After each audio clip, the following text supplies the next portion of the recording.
La plupart des gens cherchent une réponse en dehors d'eux-mêmes, et ils ne la trouveront jamais. J'ai compris que la réponse ne se trouvait pas à l'extérieur, mais en moi.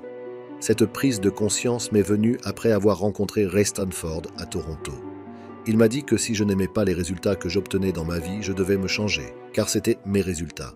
Il m'a encouragé à découvrir quelque chose sur moi-même pour opérer ce changement. Cette idée, bien que simple, me semblait tout à fait sensée. J'ai donc commencé à m'étudier. En explorant cette voie, j'ai découvert que la plupart des gens ne savent pas vraiment qui ils sont. Si vous demandez à une personne moyenne qui elle est, elle vous donnera son nom. Ils diront que je suis Bob Proctor, mais ce n'est pas le cas. Bob et Proctor sont deux mots. Ce sont mes parents qui me les ont donnés. On les appelle des noms, mais ce n'est pas moi, c'est mon nom. Ensuite, quelqu'un dira que c'est moi, mais ce n'est pas moi non plus, c'est mon corps. On ne téléphone jamais au studio pour dire « Le corps ne sera pas là aujourd'hui, il est malade ». Vous savez, on ne dit pas « ma main » ou « ma jambe ». Nous disons « ma main, ma jambe, mon corps, mon nom ». Qui suis-je? C'est une question intéressante. Et je crois que si une personne commence à l'étudier et à chercher la réponse, elle la trouvera. Je pense que nous vivons simultanément sur 3 plans de compréhension. Nous sommes des créatures spirituelles, nous avons un intellect et nous vivons dans des corps physiques. Mais parce que nous ne savons pas qui nous sommes souvent enfermés dans le monde physique et nous laissons les influences extérieures nous contrôler. 95% de la population réagit à la vie plutôt que de la vivre pleinement. Saviez-vous que notre réalité est régie par des principes anciens et profonds? Le livre Le Kybalion dévoile ces secrets hermétiques en expliquant le fonctionnement de l'univers. Cliquez sur le lien dans la description ci-dessous pour recevoir gratuitement votre exemplaire du Kybalion. Le monde dans lequel nous vivons n'est que la réalité par défaut. Il en existe de bien plus puissantes. Cliquez sur le lien dans la description ci-dessous pour rejoindre gratuitement le portail et sauter dans une nouvelle réalité. Je pense qu'il y a 2 principaux obstacles à la réussite. Le premier est notre conditionnement subconscient depuis l'enfance, qui nous pousse à agir et à parler comme les gens autour de nous. Ce conditionnement peut nous limiter de nombreuses façons. Par exemple, nous apprenons une seule langue parce que c'est ce que notre environnement nous enseigne, mais nous pourrions en apprendre beaucoup plus si nous le voulions. Le second obstacle est notre environnement. Nous tendons à agir comme tout le monde autour de nous, ce qui n'a pas beaucoup de sens. Si l'on étudie les statistiques, 95% des gens vivent sans jamais réaliser leurs rêves. Dans un continent riche comme l'Amérique du Nord, la plupart des gens travaillent toute leur vie pour finir avec très peu d'argent. Il y a manifestement un problème. En fait, je pense que c'est une idée assez excitante parce que l'idée derrière tout ça, c'est que n'importe qui peut réussir, n'importe qui tout court.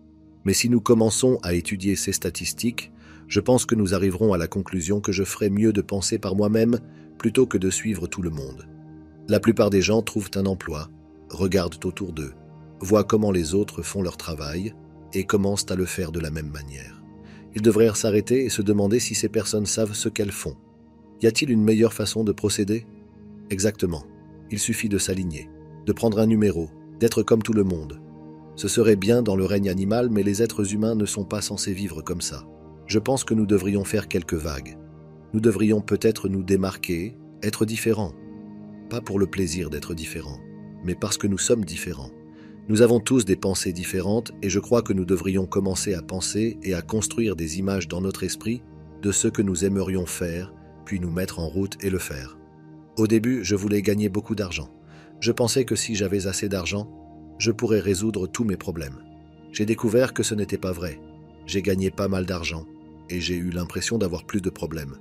Mais après quelques années de travail, j'ai décidé que la vraie solution était d'apprendre à mieux se connaître. J'ai assisté à des séminaires, j'ai écouté différents orateurs qui enseignaient quelque chose sur l'esprit. Je pense que la réponse se trouve dans notre esprit. Si nous commençons tous à étudier et à essayer de comprendre notre esprit, nous découvrirons beaucoup sur nous-mêmes. J'ai appris que la plus grande partie de moi est non physique et que vous ne la verrez jamais. Ce que vous voyez ici dans le corps physique n'est rien d'autre que la manifestation physique du côté supérieur de ma personnalité. Et bien sûr, c'est vrai pour tout le monde.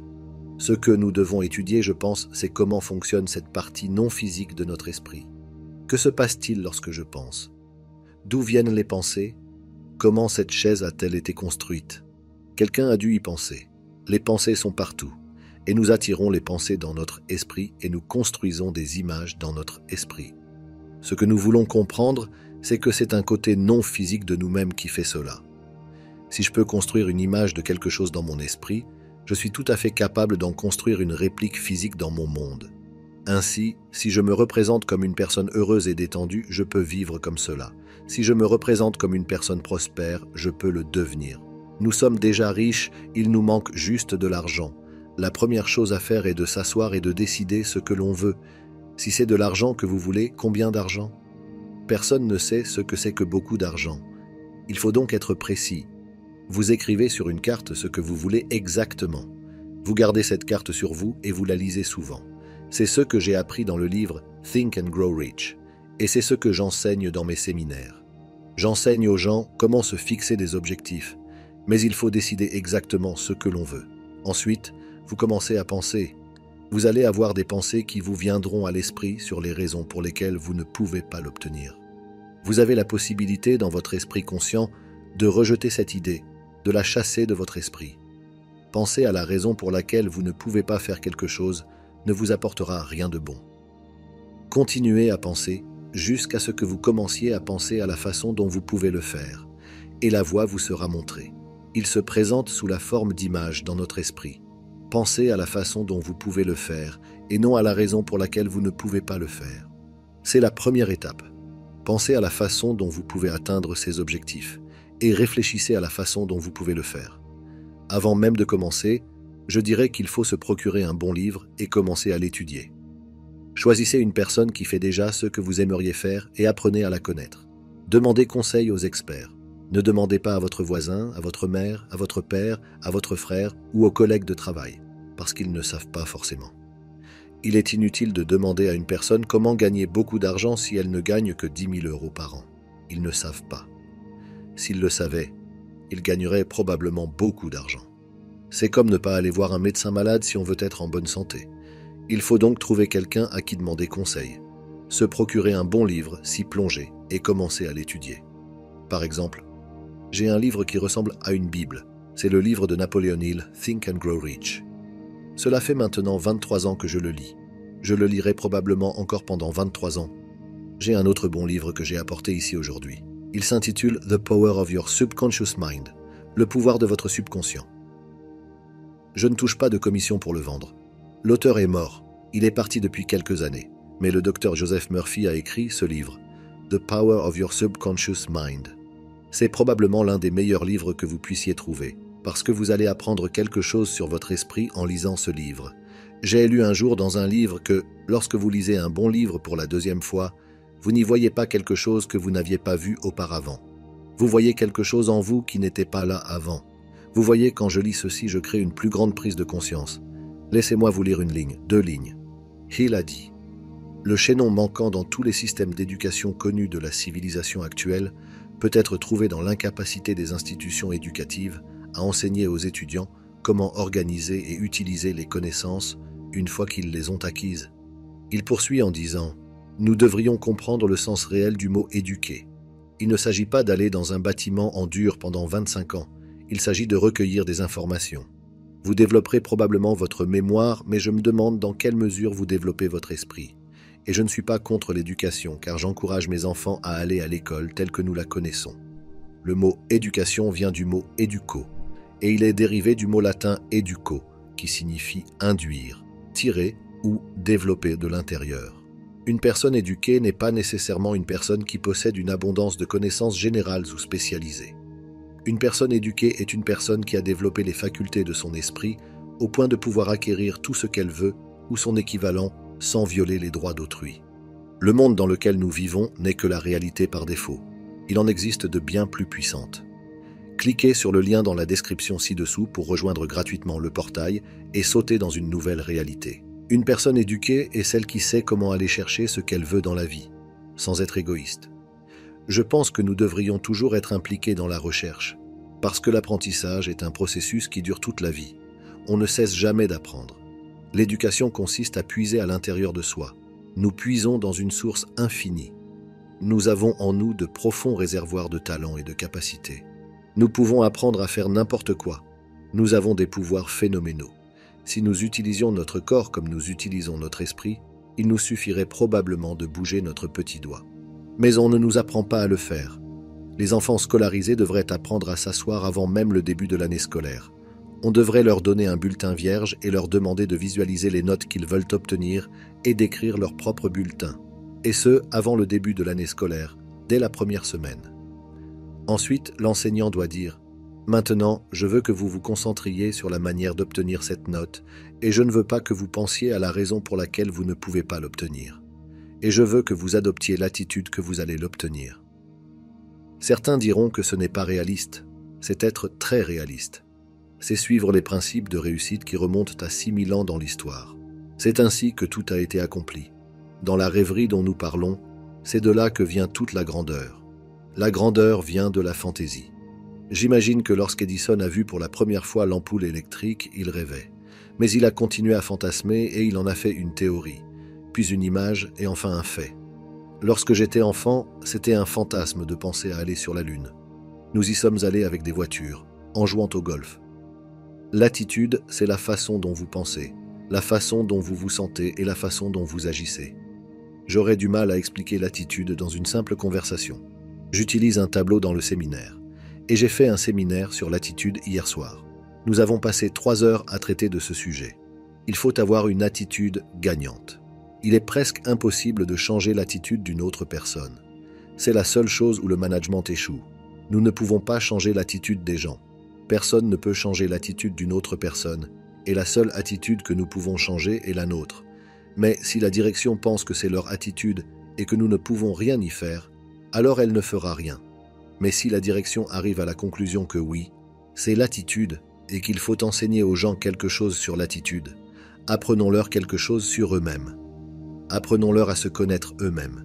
Faisons-leur comprendre qu'ils valent quelque chose, qu'ils sont précieux, qu'ils sont la plus grande ressource que nous ayons. Les entreprises dépensent environ 65% de chaque dollar qui entre et sort pour les employés, les salaires et les avantages sociaux. Pourtant, les dirigeants en savent moins sur les employés que sur n'importe quoi d'autre. Ils s'intéressent davantage aux gadgets qu'aux personnes. Si nous pouvions comprendre, permettez-moi d'ouvrir une parenthèse. L'univers tout entier fonctionne selon des lois et il y a une loi des contraires. Elle s'appelle la loi de la polarité. Tout a son contraire. Il y a un côté droit et un côté gauche. Il y a un devant et un derrière, un haut et un bas, un chaud et un froid, un positif et un négatif, le yin, le yang. On peut penser négatif ou positif, mais on ne peut pas penser les deux en même temps. On ne peut penser que d'une seule façon à la fois. Et nous devons entraîner notre esprit à penser ou à chercher le positif ou le bon dans les choses. Il y a du bon dans tout, il n'y a pas de mauvais côté. La voiture est tombée en panne sur le chemin de la gare. Il y a quelque chose de bon là-dedans. Il faudra peut-être chercher pour savoir ce que c'est. Mais il y a quelque chose de bon dans tout. Il faut qu'il y ait du positif et du négatif pour que quelque chose existe. Il y a une loi du genre qui fait que la science le comprend. Une fois que nous avons compris qu'il y a cette loi des opposés, il y a des pensées négatives et des pensées positives. Lorsque l'énergie de la pensée entre dans notre esprit, nous décidons de ce que nous allons penser. Une personne sans emploi peut décider de penser qu'elle ne trouvera pas de travail, mais elle peut aussi décider de penser qu'elle en trouvera un. Si elle pense qu'elle va en trouver un, alors elle commencera à attirer un train de pensée pour trouver comment le trouver. Pour comprendre l'attitude, il faut vraiment comprendre comment votre esprit conscient et votre subconscient fonctionnent en relation avec votre corps ou votre monde physique. L'attitude devrait être enseignée comme une matière à l'école, avant la lecture, l'écriture, l'arithmétique ou quoi que ce soit d'autre.